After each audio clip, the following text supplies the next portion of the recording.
Na sasa hivi ningependa tuelekee pale KICC ambapo Waziri wa Fedha Njuguna Ndung'u anaongoza shughuli ya uzinduzi wa ripoti kuhusiana na idadi ya watu na vilevile afya mwaka wa 2022. Hivyo basi hebu tuelekee pale tupate taarifa hiyo. FGM, the prevalence of FGM has been declining from a peak of 38% in 1998 to 15% in 2022, as the survey has shown. Gender-based violence has been acknowledged worldwide as a violation of basic human rights. The Kenyan government has enacted laws and even developed policies to ensure that girls, women, boys, and men are able to enjoy their fundamental human rights devoid of any form of violence.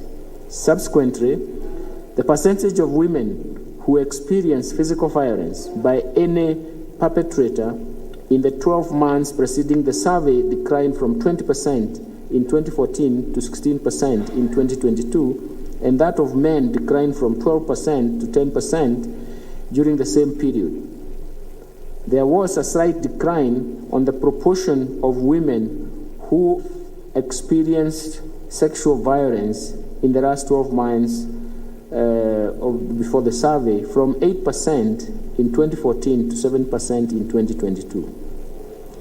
Ladies and gentlemen, these findings of the survey, of the 2022 survey, the Kenya Demographic and Health Survey, are instrumental in guiding evidence-based decision-making processes, from the national to the county governments, policymakers, the planners themselves, the program managers, and even development partners. The data will help shape the population and health policies, programs, and interventions that address the specific needs and challenges in Kenya.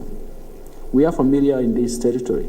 I come from this particular territory myself, where indicators are very, very important, and appropriate and accurate data is very important for you to develop interventions that can guide policy and even influence the outcomes that you actually desire.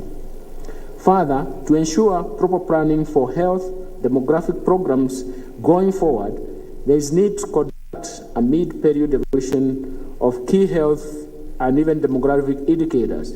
I therefore take this opportunity to appeal to our stakeholders and even development partners to consider providing technical and financial support for mid-period evaluation, because I do believe that 5 years is quite a long time, and even now we'll be looking at that data after 5 years in terms of showing how we can program ourselves to the next 5 years. Ladies and gentlemen, let me assure you that the government, through the National Treasury, is committed to allocating more resources, and I dare add, when they are available, to programs that will improve. Let me say, I am a realist. I don't promise things that are not there. So more resources, will be, once they are available, they will be allocated, and that will help us improve the quality of life for the Kenyans.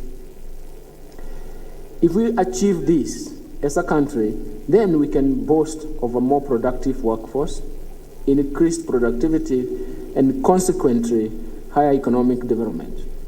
I do believe that this is an area I have tried myself to cover for African countries with the help of the Bill and Melinda Gates Foundation. I'm happy that I've seen my friend Samburu Washiko here.